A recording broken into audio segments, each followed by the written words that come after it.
From the headquarters of Telesur English in Quito, Ecuador, I am Estefania Bravo, and this is From the South.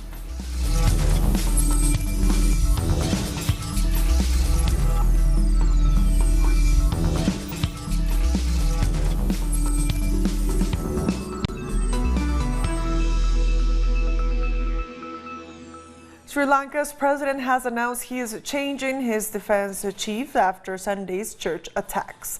The president said the defense force failed to act on intelligence information regarding the attacks. Reports say intelligence officials had been warned by their Indian counterparts hours before the first bomb went off. The officials, however, failed to take any action to stop the attacks that killed at least 321 people. I will completely restructure the police and security forces in the coming weeks. I expect to change the heads of defense establishments within the next 24 hours. The security officials who got the intelligence report from a foreign nation did not share it with me. Appropriate actions would have been taken. I have decided to take stern actions against these officials.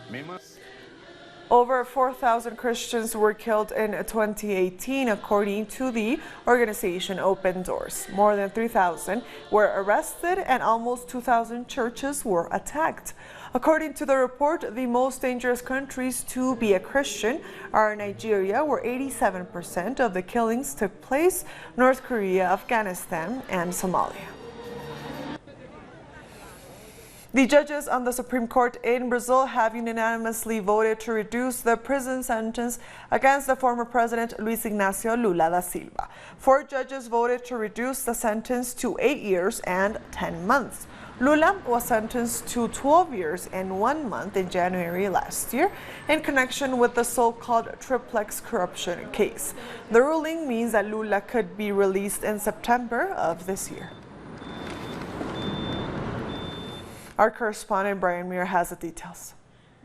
The 5th Working Group of the Brazilian Federal Supreme Justice Court just issued a ruling reducing the prison sentence for former President Luiz Inácio Lula da Silva from 12 years and 1 month down to 8 years and 10 months.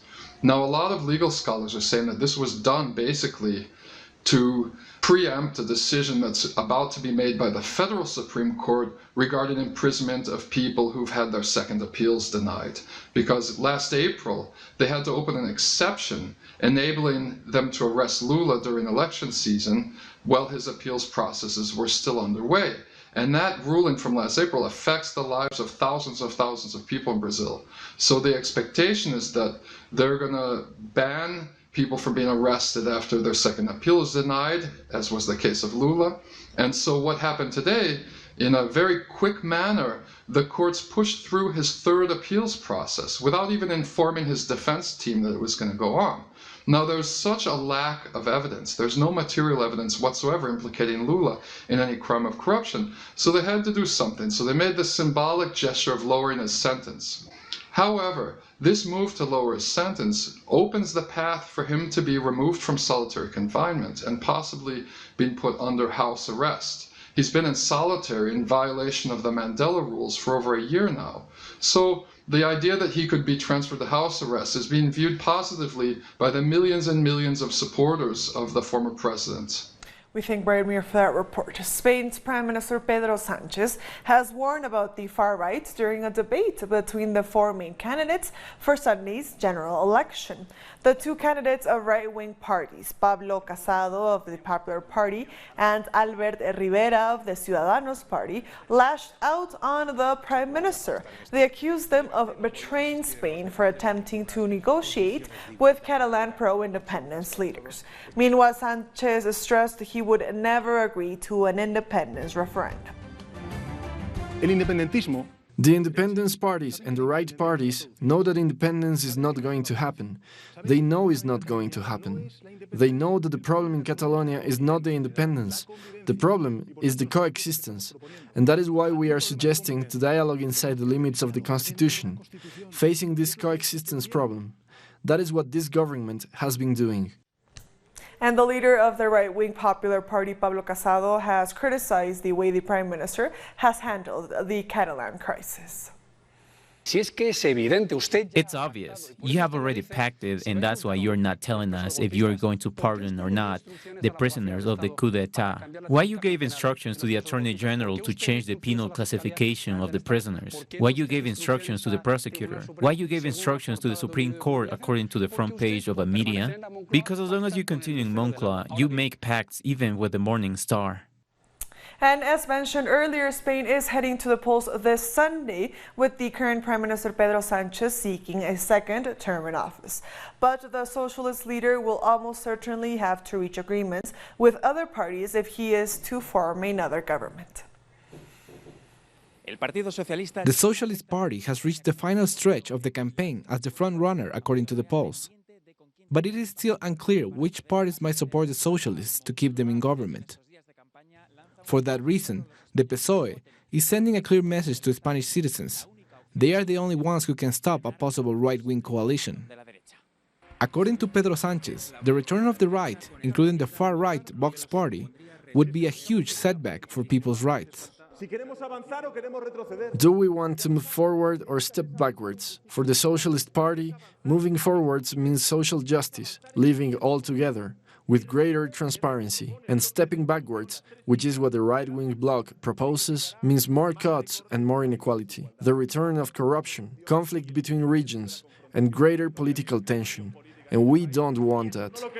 The polls predict good results for the PSOE, but that hasn't stopped the criticism. The Podemos party complains they do not really promote left-wing policies and bow to the demands of the EU. Social movements accuse them of forgetting people in need, such as undocumented migrants and homeless people, while the Popular Party and Ciudadanos condemn them for negotiating with the Catalans. That's why the PSOE has no clear alliances for after the elections. The Socialist Party will probably win these elections, but winning does not mean ruling, and if the three right-wing parties have the majority of seats, they will rule. We know what happened in Andalusia. Nobody believed they were going to rule, and they are ruling. The socialist proposals include increasing the average wage, a national plan for jobs in rural areas and for women and youth, and fighting job insecurity and the wage gap. They also promised talks with the Catalan separatists. From prison, where he is awaiting trial, the leader of Esquerra Republicana said he will never open the door to a far-right government in Spain. We will not set any red line that means a blank check for the far right. Likewise, we'll never give a blank check that is an obstacle to our aspirations of building a new republic. In 2016, Pedro Sánchez was ousted by his own party. In 2017, he unexpectedly won the primaries to become the PSOE Secretary General again. In 2018, a no-confidence vote brought him to office. And in 2019, he may be just a few days away from becoming Prime Minister again. That's if, this time, he wins the elections. Venezuela's communications minister held a press conference and spoke about the investigation into the attacks on the country's power grid. Rodriguez said that suspects who are directly involved in the attacks on the Guri hydroelectric dam are based in Colombia and in the U.S. We are searching for him by way of Interpol, so that he can answer to justice in Venezuela. Terrorism should be a crime in which countries of the world collaborate with the investigation. And at this time, with a terrorist act of such magnitude, if it was carried out in any other country, and it was the case that the perpetrators sought refuge in Venezuela, we would immediately hand them over to the country which fell victim to the terrorist attack. Solidarity groups have mobilized to defend the Venezuelan embassy in Washington, D.C. They say that Venezuelan opposition proxies will try to take over the office and say that the next 2 days are crucial. The collective, which is currently inside of the embassy, says that it's prepared to remain there in order to protect the sovereignty of Venezuela. Attempts to overtake the space are being propped up by the U.S. government, but are illegal under international law. Thank you. We are now joined live by Medea Benjamin. She's the co-founder of Code Pink, who is inside the Venezuelan embassy in Washington, D.C. right now. Hi, Medea. Thank you so much for joining us. Thanks for having me on. Medea, can you give us a bit of a background on what's been happening there at the embassy? Who has been part of this group which is there now, and how long have you been there? We've been here for over 2 weeks now, and as we get closer to the date where we think the opposition is going to try to take over this embassy, we're getting more and more people joining us. Just today, 3 people flew in from California. We have somebody else coming in from Boston. They're coming from all over the country. And we are building up a collective of people who believe in international law and are opposed to the idea that someone can just proclaim himself president, start nominating representatives, and take over the embassy in Washington, D.C. We say that's a violation of the the Vienna Conventions, and we don't want to allow that to happen. Can you tell us a bit about what is at stake as far as the embassies and diplomatic offices go, and why a call has been issued to protect the embassy tomorrow in particular? We saw how the opposition took over 2 buildings in Washington, D.C. on March 18th that belonged to the Venezuela military attaché, and then they took over the consulate in New York City. And we heard them say that they next wanted to take over the embassy. We realized that they were not going to do it probably as long as there were still diplomats from Venezuela inside the embassy. But the State Department had given the remaining diplomats who were part of the Venezuelan mission to the Organization of American States until Wednesday to leave the country. And that means that as of Thursday, there would be no more diplomats here. There are staff, but they don't have diplomatic status. And that is why we think that on Thursday, the Guaido representatives might try to come with the Secret Service police and enter this building. Medea, it seems as if Code Pink has really taken a firm anti-intervention stance on Venezuela. Why is this so important to the organization?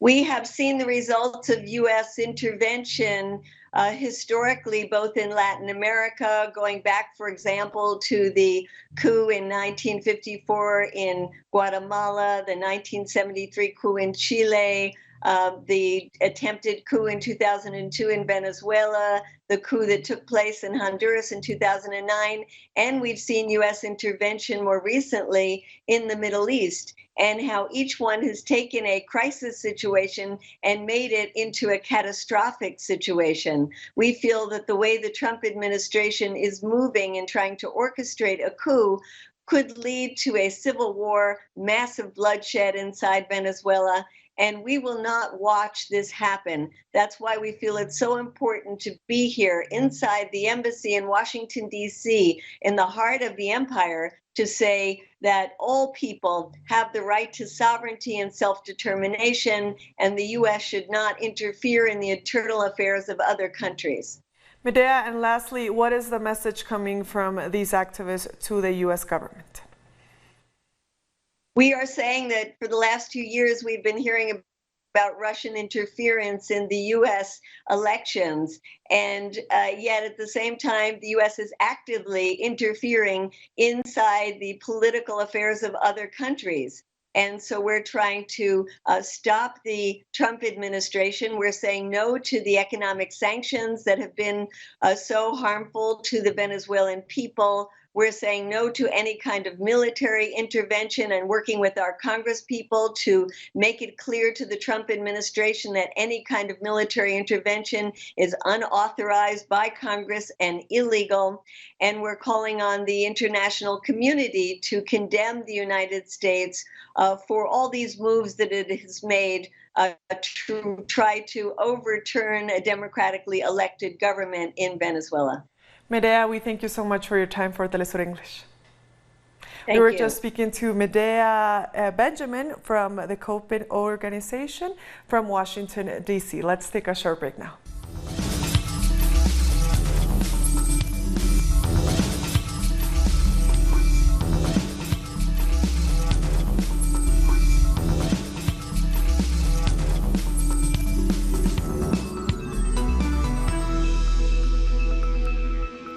Welcome back. The number of victims of the mudslide that took place in the Colombian city of Rosas has risen to 32.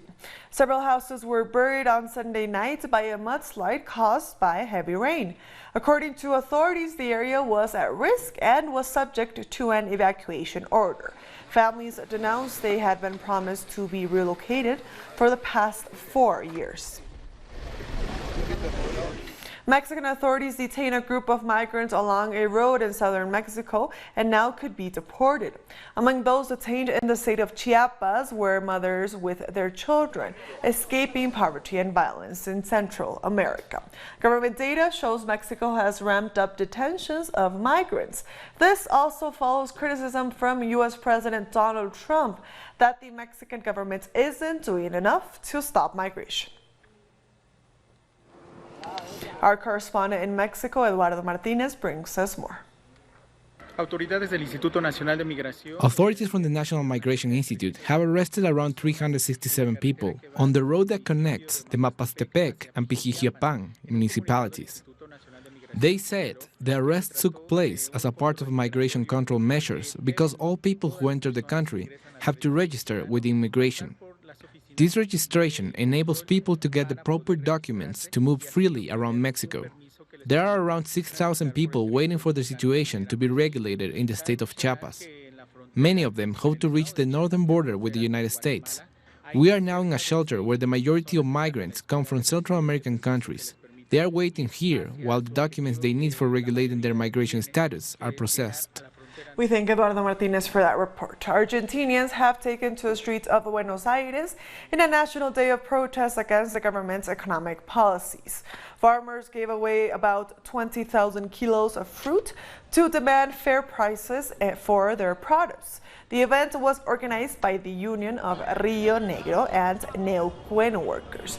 They demand that the government pays a $1.50 per kilo subsidy for their harvest to help them overcome the crisis. The farmer is experiencing a critical situation. He's broke. He's just earning 50% of what cost him to produce. And this means he can't do any other job at the farm. He can't invest. He can't generate anything new. And he has to stop doing things. All this is what is happening to the farmer. Our correspondent Edgardo Esteban brings us the latest details from Buenos Aires. We are the historic Plaza de Mayo, where fruit producers, mainly from the Rio Negro province, are giving away around 20,000 kilos of fruits to desperate citizens for free. The amount of people who showed up clearly shows how deep the economic crisis is in Argentina. But the crisis also affects these producers, since there is a lack of policies to ensure that they are treated fairly, especially when it comes to fair pricing, cost of production, and a regulation of retailers who usually earn much more than producers.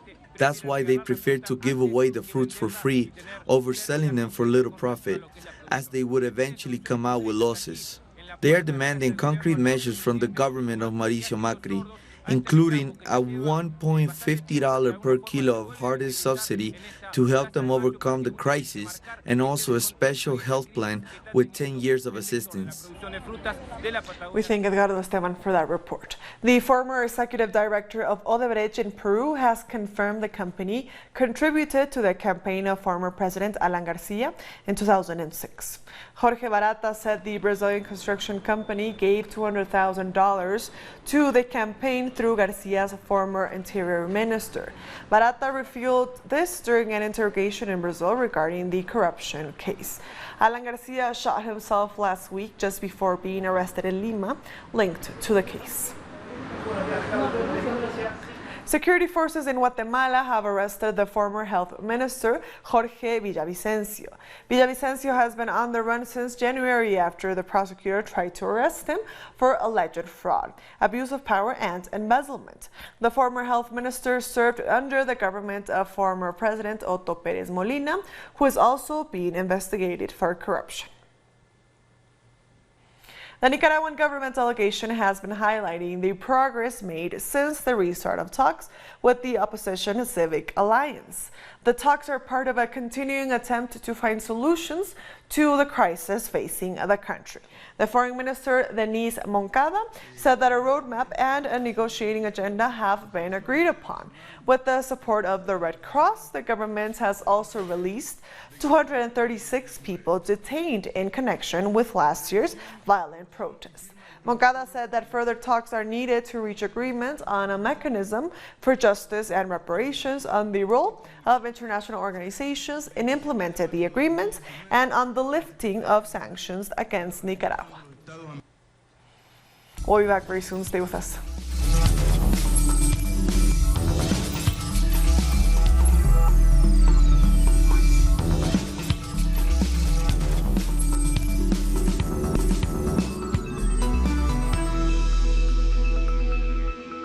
Welcome back. More than 50 people are feared dead in Myanmar after a landslide hit a major jade mining area in the north of the country.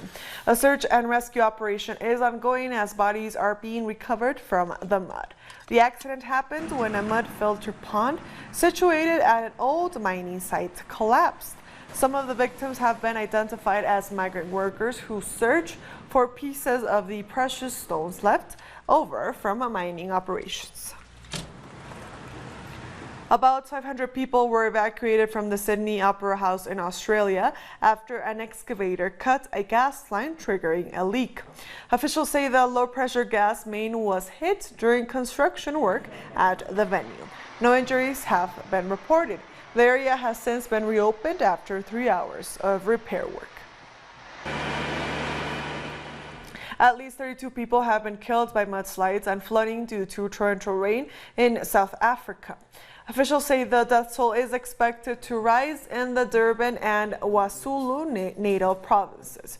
Rescue teams are looking for survivors under the rubble of collapsed buildings, while several others have been taken to hospitals. Local roads have been destroyed, sewers blocked, and light posts brought down. After the torrential rains swept through... Our correspondent in Pretoria, Matuba Malachi, has more. Heavy rains have been pouring around South Africa, and the worst affected places are the Eastern Cape and the KwaZulu-Natal provinces.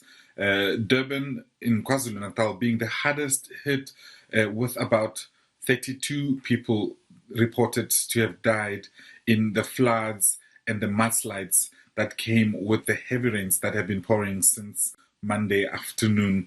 And now the South African National Defence Force has been deployed to the hardest hit areas, which includes KwaZulu-Natal and the Eastern Cape in Port St. John's, where people are now being evacuated because these rains are expected to continue, and that means more damage will be caused to people's homes. And now people are being evacuated in the hardest hit areas. Even here in the economic hub, Johannesburg, roads, the rains have wreaked havoc on the roads, with many accidents being counted and people being injured, and fortunately no fatalities. But the low-lying areas are the ones prone to accidents and houses that will fall apart, and that's where rescue workers and the National Defence Force have been deployed to evacuate people and be on alert for any eventuality. But now, and the emergency services are telling us that the death toll is expected to rise because